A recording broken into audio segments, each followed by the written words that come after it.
Thanks. You can be seated. We are going to embark on a journey for about the next 4 or 5 weeks on living life intentionally. One of the things that I have observed is that life just seems to be moving faster and faster and faster. And unfortunately, we're living in a society in which we're trying to figure out how to cope with it, and we're not doing that great a job.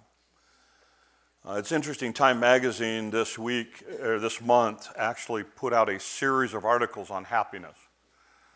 Now, I'm not a fan of that word because I think happiness can depend on happenings, and I think there's a better concept that we're seeking, and just happiness tends to be the secular world's idea of it. I think the Jewish people had it right when the Jewish concept is what they would call shalom, or peace.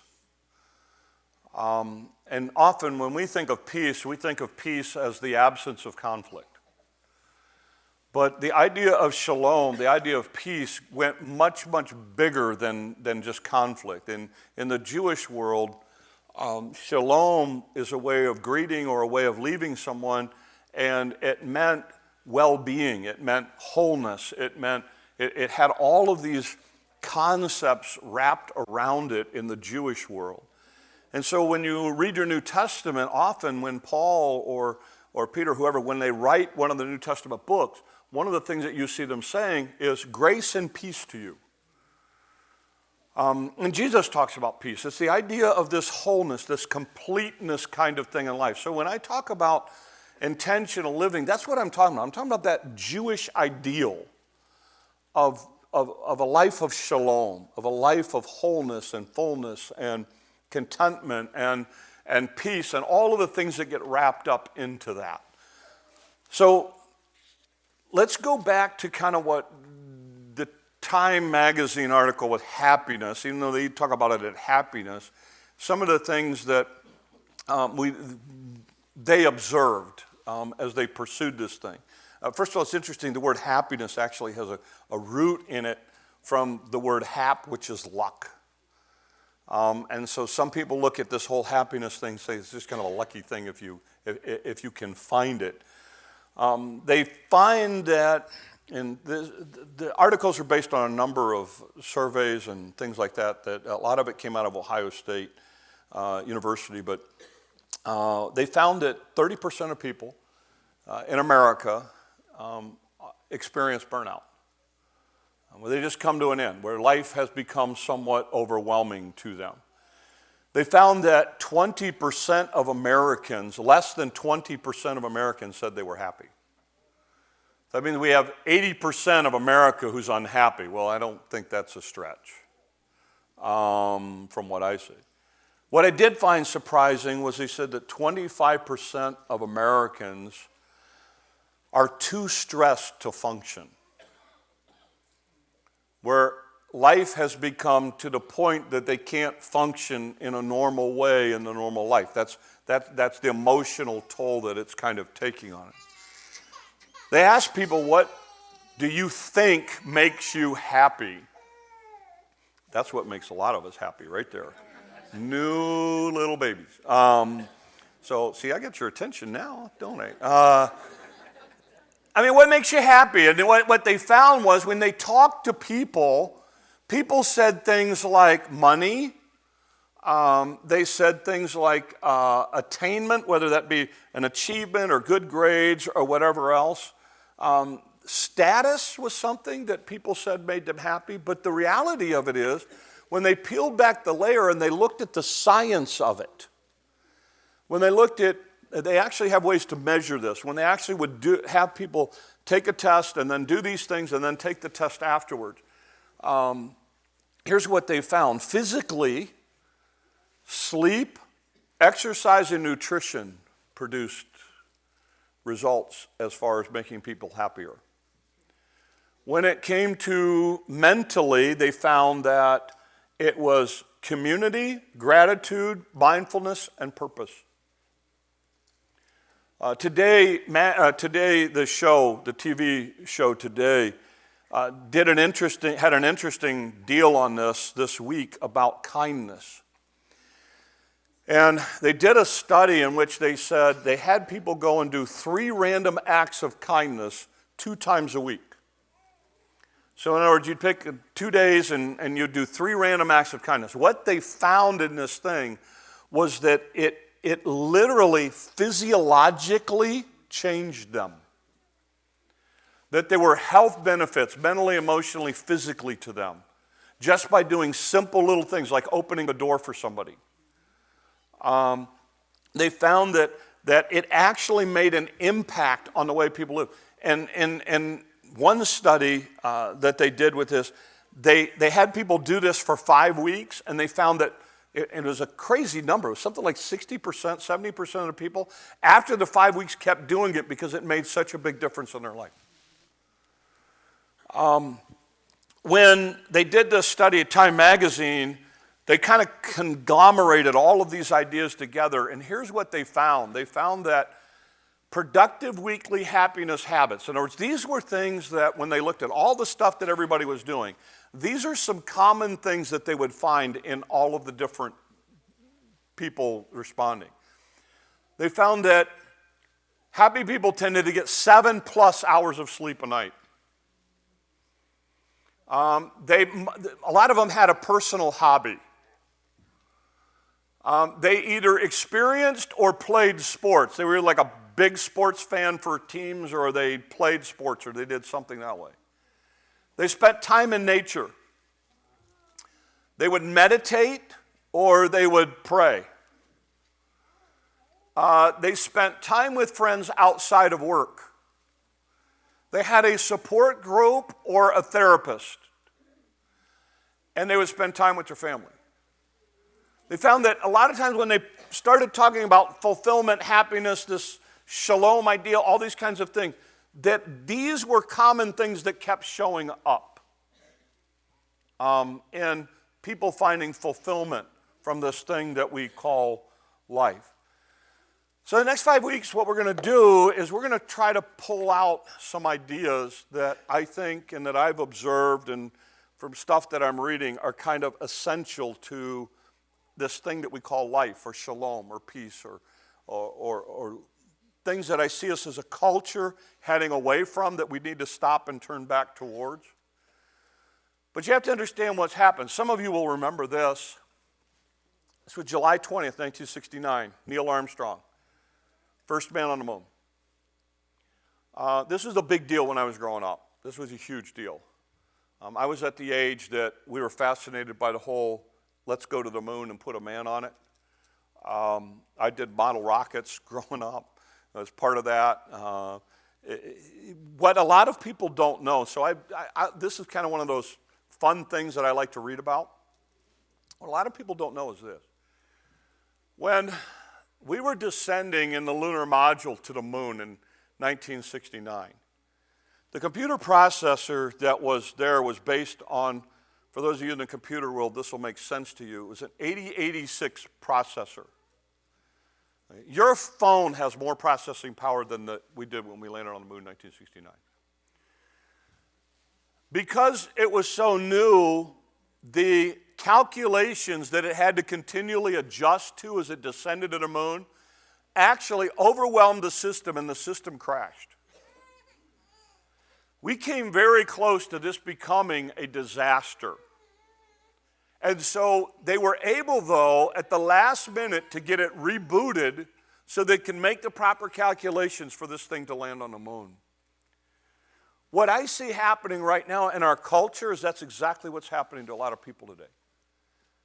There is so much stress, and there's so much pressure, and there's so many things in life, and we're having to adapt so fast to so many different things that we're incapable of processing it, and we have people starting to collapse under the weight of it and shutting down. We know right now we work 2.5 we work on 2.5 less hours of sleep than people did 100 years ago. We work longer than people in previous generations. We already know, we've made this shift for a lot of people to work from home. We already know that people who work from home actually spend more time and put in more hours than people who went to work. It's been fascinating. We've started to figure some of that out. So now companies are going, sure, you can work from home. I'll get more hours out of you. We have become far more complicated. They estimate that you and I will spend 8 months of our life opening junk mail or email. 8 months. That's a lot of time. That's a lot of time. I think one of the things that happened was COVID taught us some really good lessons, and we forgot them all. You go back. You remember what happened with COVID? And everybody talking about, oh, we're going to do family night. Oh, we're going to do this. Oh, we're going to do this. And yeah, it's been hard, but we've been spending more time together. And we've been spending, my wife and I have been talking more. And we've had to scale back our activities. And we're not running as fast as we were. Fast forward 2+ years past the thing, we're right back to where we were. Some of you are running just as hard as you were before COVID. Your schedule is just as hectic. It's just as full. Nothing changed. Nothing changed. So what we want to do, so we don't keep making the same mistakes over, we want to talk about some of this stuff. So we're going to run through some Bible principles, some Bible ideas, and then we're going to get into some application on where I want to go this morning. What you need to understand is that when God created you and me with limits. He limited certain things about you. You cannot exceed those limits. When you start to exceed those limits, you either hurt yourself or others. Physically, you can only lift so much. There are physical limits as to how much you can lift. You know as well as I do. As you get older, most of the time that doesn't increase, it decreases. So you try to lift what you did when you were 20 years ago, and it's not quite the same. And it definitely doesn't have the same impact on you.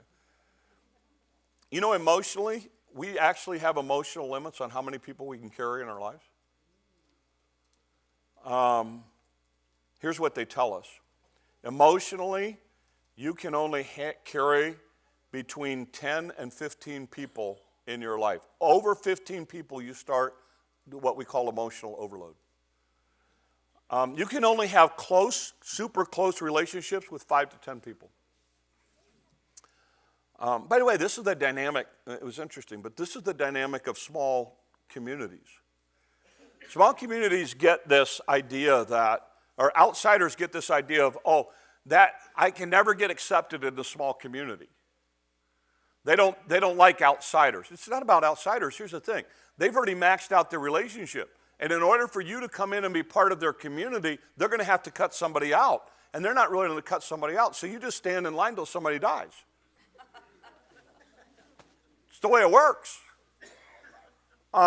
It's not that they're cliquish. It's just they've reached their emotional capacity for handling people. They say that the maximum connections that you can have is somewhere between 20 and 190 connections. The average brain can only handle 150 relationships and connections by that. With that way. That's, by the way, it's why we found, believe it or not, we found one of the optimal sizes for churches seems to be 150. Think about it for a second. Look at the life of Jesus. He had 12 disciples, 3 that he was extremely close to.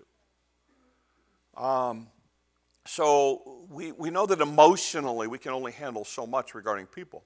We know that mentally there are limits as well. The optimal number happens to be 7, by the way. That's the reason when they came up with the phone system, they came up with 7 numbers, 3 and 4. Actually, 9 starts to push and you start making more mistakes. For those of you who are computer people, I used to do DOS, used to teach DOS. And you know that DOS was limited on the number of characters? Why? Because we know that mentally we make less mistakes with 8 characters, which is 5.3, than we do with 9 or 10 or 15 or 20 that, now there's no limit on most of them. So what happens is we all have limits, and you've got to recognize that. You've got to recognize you are limited in certain things, and that's okay. That's the way you were created and designed. You also have to realize that life is going to bring about itself a normal amount of problems. Listen to what Proverbs says. The prudent, that's smart, wise, see danger and take refuge. But the simple keep going and pay the penalty. The wise person sits down and starts figuring out, you know what, there's going to be certain elements of life that are going to be hard, and I'm going to prepare for them. I'm going to understand those are going to be tough times. I'm going to get my resources ready so I can handle those tough times. The simple just keep adding to their schedule and adding more and more and more and more and more and more and more. They don't even see the danger. They just keep plugging away. And they just keep putting more and more stuff on it. Then all of a sudden, when they get to overload and they collapse, then all of a sudden it's like, well, I don't understand why this happened. Wise versus simple. One of the things that you have to understand is that there's going to be certain pressures, there are going to be certain seasons in life that are going to be more difficult, so you get ready for them. Look, we're heading into a really tough time economically as a nation. There are two groups of people. There's a group of people who are seeing this coming and who are being wise about how they handle their finances. There's another group of people that are going out going, oh, free credit? Sure. Sign me up, max it out. They'll pay the penalty. And it'll be in finance charges and everything else and bankruptcy and all that comes with that. Why? Because you're not being wise about it. Luke 14. Suppose one of you wants to build a tower. Don't you first sit down and estimate the cost to see if you've got enough money to complete it? This is Jesus speaking. He's saying, look, what happens is if you're going to build something, you know how this goes. You go, I have this pile of cash, I have this project. Is this going to cover this? And if this doesn't cover this, you don't build it. Or if this doesn't cover this, then you make adjustments to this. Some of you are HGTV, Magnolia Farm, those people are like gods anymore. We're making the Mecca trip to Magnolia Farms. We watch it, okay, so I get it. I may go down there one day. But anyway, I get it. But if you've watched those shows, you know what happens. They come in and they sit down with these people and say, okay, we'll do this project for X number of dollars. And then something comes up. And what do? They call them back and go, hey, look, we ran into this unexpected problem. It's going to be another $3,000. Can we increase the budget? Can we increase the money to take from? And they go, sure. Or they go, no, we don't. We can't increase the budget. So then the next question they ask them is what? So what are you going to take away? Okay, so let's not do the quartz countertops. Let's do the marble, whatever. I don't know, whichever one's cheaper. They're both expensive. So, which one are we going to do? So we're going to do that one instead of that one. We can save the $3,000 and put it towards that. It's a simple principle, but what do? They take away from here in order to have that money cover this money. You know what I see people doing with life? Sure, yes, we'll add to that. Yeah, I'll do that.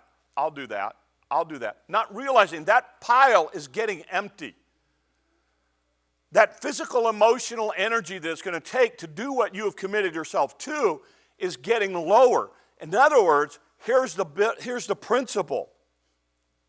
If I'm going to add something, I take something away if my plate is full. I don't keep going back to the buffet and just piling it up. Now, I'm not saying when you go to the buffet you need to put stuff back and then don't go doing that. But you understand what I'm saying. In other words, you've got to sit back and you've got to go, okay. And here's the problem. Most of us, we have a problem saying no. I thought I'd put that in there. We have a problem saying no because we don't know what we say yes to. I learned this a long time ago. It's really easy for me to say no to you if I know what I'm saying yes to. And if I have to tell you no, I can't do that because my yes is my wife and I have an evening planned, it's really easy for me to say no. But most of you, you don't know what you're saying. You're not being driven by your priorities. You're not being driven by your focus. You're being driven by the urgent. And so you just say yes, yes, yes, yes, yes. And your plate's so full, you get all burned out. And then you're wondering what's going on. What happened? This is what he's talking about. He's saying, look, when you're going to build something, you sit down and figure out what the cost is before you say yes to it. And when you say no, you know what you have been saying yes to. Does that make sense? Because I think we're forgetting this. Listen to what Paul did, to what Paul said. We do not want you to be uninformed, brothers and sisters, about the trouble we experienced in the province of Asia. We were under great pressure, stress, far beyond our ability to endure it. We despaired even of life itself. Paul said, we almost became suicidal. The pressure was that great. But ultimately, in the whole passage, what he says is, you need to understand, God took care of us. We didn't share it with you, but we were under incredible pressure and stress, and God, because we had reached our limits, God had to step in and do something. One of the things that you learn about maxing out your level, whatever it is, burnout, is you got to depend on God and not yourself. And see, we're going to talk about that because this will be one of the principles, but one of the principles we're going to talk about is this idea that you're not in control. It's an illusion. You just think you are, and you keep trying to control stuff, and you keep thinking that by controlling it, you can manage it. And it doesn't work like that. And God has a way of bringing us back to reality often with things like this. So with that in mind, how does this work out for us this week? What's the idea? And basically, the principle is simply this. You have to learn to put margin in your life. And some of you right now are trying to live life with no margins, with no space, with no buffer. And you will eventually pay the price for that. It is a fundamental principle of life that you and I have to have margin. We have to have space. Space margin, defined as this way. It's the space between your loads and your limits. It's the idea of what are you really capable of as a human being, and what is it that's being put upon you, and how does that all balance out? And is there space between those two things? Some of you are sitting here this morning and saying, okay, so you're here telling me I need to put another thing in my life. You are the very person I'm talking to. I don't have any room. You are the very person I'm talking to. The fact that you make that statement should tell you your life is at its limit. The fact that you have no margin to add things or take things away. And so I'm asking you this morning, I want you to add this into your life, but it means you're going to have to get rid of something. And you may even have to get rid of some good things for some better things, space and margin. Again, I racked my brain trying to think how to illustrate this. So here's my illustration. If you were to look at my message notes just now, here's how it looks on my paper. Okay? Notice I have my three groupings of ideas. I have a tabbed over. I have spaces in there. So if I wanted to add something into my notes, it's a simple hit the return paragraph, add a line. It's simple, right? This is the exact same thing with no margins and no spaces. Now, let's say I want to go change it. Now, can I change it? Yes. Is it a whole lot more difficult? You bet. Why? There are no spaces and no margins. So now you got to spend time finding out, where is it? Okay, can I squeeze it in right here? Okay. Here, you send out text messages this week with no spaces and margins. You send your boss an email with no spaces and no margins this week. We don't send anything without spaces and margins, but yet we will live our lives like this, with no spaces and no margins, and then go, I don't understand why everything is so complicated. I don't understand why my life is so hard. I don't understand why I don't have a breather. This is why. This is why. You can't live life like that. And this is why some of you are so frustrated right now. You are so burned out because you've got so many things on your plate. Some of you are sitting here this morning thinking about everything you got going on this week. That ought to tell you you don't have enough space and margin. So this is a huge life principle for us. And I know it's a simple illustration thing, but you need to understand, when you start putting space and margin in your life, now all of a sudden, guess what happened? Now when something comes up, it's easy to adjust. Why? Because it doesn't look like that, it looks like this. You have now the ability to move things around. You have peace, shalom, if you will. Why? It's a whole lot easier to add something in here than it is the other thing. You can enjoy relationship. Have you thought about this? Even a race car takes a pit stop. Can you imagine calling in and saying, okay, look, we got to change your tires. We're going to do it on turn 3 at 200 miles an hour. We're going to jump out there and get your tire. You go, that's insane. Nobody would try to do that. That's what we're trying to do. We're trying to run through life and then go, oh, okay, I'll put margin in. I can squeeze it in right here so I can run to the next thing. And it's like trying to change tires in the middle of a race while you're racing without taking a pit stop. Nobody does that. Listen to this passage. This is the most convicting to me as a pastor right here. As for you, brothers and sisters, don't tire of doing good.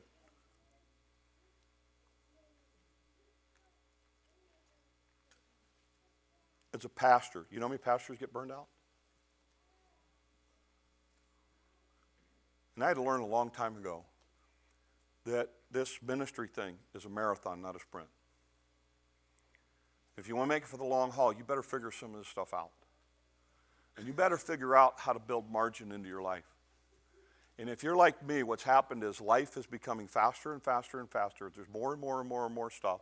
There's more and more and more opportunity. Everything wants to get put onto your plate. And if you don't have the margin, if you don't have the space, you can't be responsive to what God wants you to do. And you get tired even of doing good. Before you know it, you're dragging your carcass to church. I'm glad your carcass is here. But you know what? We ought to be able to enjoy being able to do it. So here's the thing. You have got to figure out how to put some margin back in your life this week. You've got to be able to get rid of some stuff so you can put some space in there.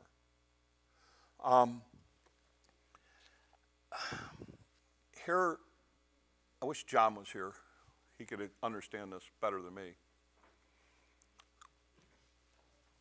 When you're traveling down the road at 70 miles an hour, 55, I don't know, what's this one at? This thing's 55 miles an hour.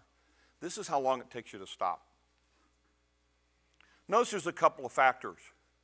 A, what size vehicle you're driving. And I was surprised to find this out. I didn't know. The stopping distance between brakes that are hot and brakes that are cold are different. Now, it makes sense to me, but I didn't realize that. Why? Here's what's interesting. The bigger the vehicle, the heavier the load, the more time you've got to put in being able to stop. The more space you have to have. Now, why is it that you will get in a vehicle and understand this. But you won't in your life. Why is it that you keep adding more and more and more, and there's little and littler and littler and littler space? Why do we do that? It's not even common sense. And yet, this is the way we do it. And then we wonder why we're burned out. We wonder why we're not enjoying life. We wonder why we're running at this crazy pace. And we just keep adding more and more and more and more. And there's no margin. There's no space in it. My wife and I have really started to see the value of some of this. And we have this joke at the end of the day. She takes 10 minutes to just unwind. Just sit quietly, in the dark even, for 10 minutes. I looked at her and said, why not 15? And she's like, 10 minutes is what I need. I take 15. I need more than she does. Just quiet. It is amazing. No agenda. Just relax. Putting the space, putting the margin back into life. I've always said this. In my world, 10 minutes early is 5 minutes late.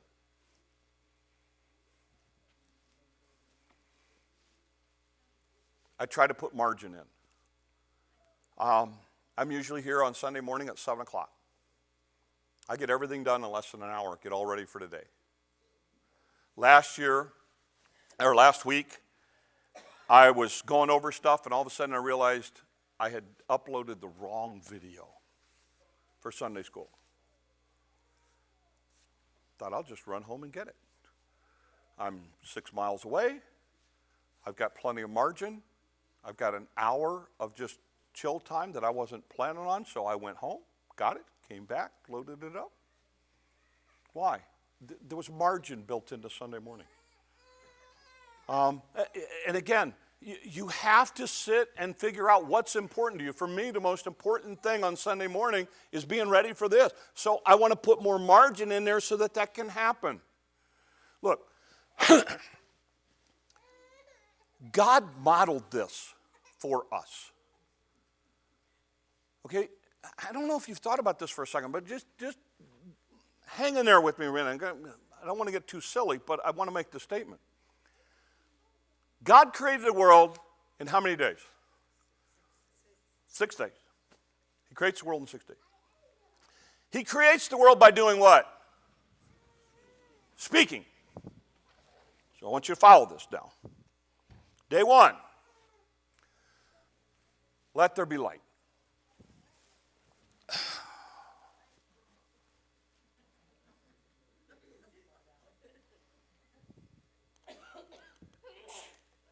What comes on day 2?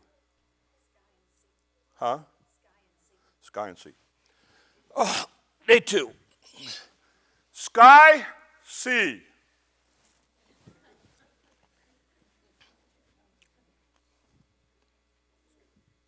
Why didn't he go? I mean, it's a far more, those of you in leadership, isn't it a far more effective leadership principle to go, okay, light, sky, sea, boom, boom, boom, boom, boom, we're done. Why does God take an entire day after speaking a couple of words? Space. And then, at the end of 6 days of doing this exhaustive work, he goes, let's just rest and enjoy it. We call it Sabbath. Creation starts with this very idea of space and margin. Now, if God, the sovereign of the entire thing, did it that way, why do we think it's so much more efficient to just run 100 mile an hour, 50 different directions with no space and no margin, and then wonder why we can't get it all done? Jesus comes to this planet. God in the flesh, walking among us, showing us how to live. You know what's amazing to me? He's got the most important mission in all the work, dying on the cross for our sin. He's got an important message to share that with the entire world. He's healing people. He's helping people. He's doing everything else. But you know what you find? Notice how many times he goes apart. In fact, I think, this is just my own little theory with it, okay? Most of the time you find Jesus doing one of two things. He goes up to the mountain, or he goes out onto a boat. There's practical reason for that, because everywhere that he went, people followed him. So if he goes up in the mountain, it's harder for everybody to keep following. There's only a certain amount of people that are mountain people. If he goes out on the boat, the only way they can get to him is by jumping in boats and following him. By the way, when you read the text, in some of those stories, when Jesus is in the boat, he's going from this side to that side. Literally, the people are walking around the lake to see where his boat's going to land so that when they land, he's there with them. I personally think it got to the point in Jesus' ministry that the mountain and the boat, he finally just said, I'm going to start walking on the water because nobody can mess with me there. And even then, what happens? Peter goes, hey, I want to come out there and join you. He's like, okay, so much for my quiet time. Come on, Peter. We'll use it as a lesson here. And again, why? Because you find even Jesus himself. Look at what happens before Calvary, before the cross. He's going apart to pray. The more stress he gets under, the more time he pulls and puts that space and that margin in. Now that's what Jesus does. Why do we think we don't need it? Why do we think we can keep running and running and running and running? And so what happens is we're not smart about what we're choosing. We're just letting, as one writer said, the tyranny of the urgent. We get up and we go, what's urgent today? What do I have to get done? What do I have to get on my checklist? We're not driven by what's important. Those of you who are older will appreciate this.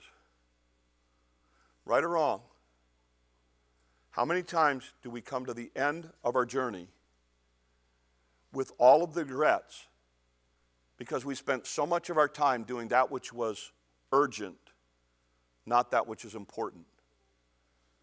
By the way, that's why I think grandparents enjoy kids more than parents enjoy kids. You think about, I look back at my parenting and I think about all the things that I made a big deal of. And now I look at my grandkids and I'm like, ain't that big a deal. We're not even going to have that battle. It's not worth that battle. You get a different perspective then. Why? Because now you see what's really important. Is it really important that Lego thing that we've built looks exactly like the thing instead of the fact that Claire and I have been doing Legos together when we get the chance. And she did a King Tut thing. Is it really important that she made Tut out of different colored Legos than I would have? Now, it pushes my OCD over the edge. But it's not that important. Why? You have a different perspective. And I just want to challenge you here because I think what happens so often in life is one of the essentials that we have got to understand is this idea of margin and space is so important, particularly so that God can work. And you know as well as I do, God's been prompting your heart about doing something. You know what? You need to call so-and-so. You need to go out to lunch with them. You need to go out to do this. You need to, God's been prompting your heart, but you have no space or margin, so you're not doing it. You haven't been able to do it. Why? Because it's not urgent enough yet. They call you and say, hey, look, I want you to know, they just went in the hospital. They're not expected to make it in the next 24 hours. I guarantee you, you'll be there. You'll clear your schedule. Why? Now all of a sudden it's urgent instead of what's important. It's important to do it now while you can talk to them, while you can spend that time with them. God's prompting your heart for a reason. But if you have no space and no margin, you can't let God work like God wants to work. And this is so important. This is so essential to this thing that we call life. And I just want to challenge you. You're sitting there going, man, I just don't know how I can do it. I don't know how I can do it. I don't know how you can do it either. But I know this. If you keep going the way you're going to crash. I say it this way. Either you put margin in or God will. And he's not going to do it because he's mad at you. He's going to do it because he loves you and he knows this is not a long-term way to live. And I just want to challenge you with this idea because I think some of us, we're to the point, we're not even enjoying life. We're just getting through it. Some of you've got rooms and additions you put on your house you're not even enjoying. You've got hobbies or things like that. You don't have any time to even participate in it because you're running in so many different directions. I think back to this building. Two things we did in that building and in this building that are we had a lot of great memories building these things. But one of my favorite memories is at the night before we had our first service in this building and that building. Some of us came in here and did nothing but sit.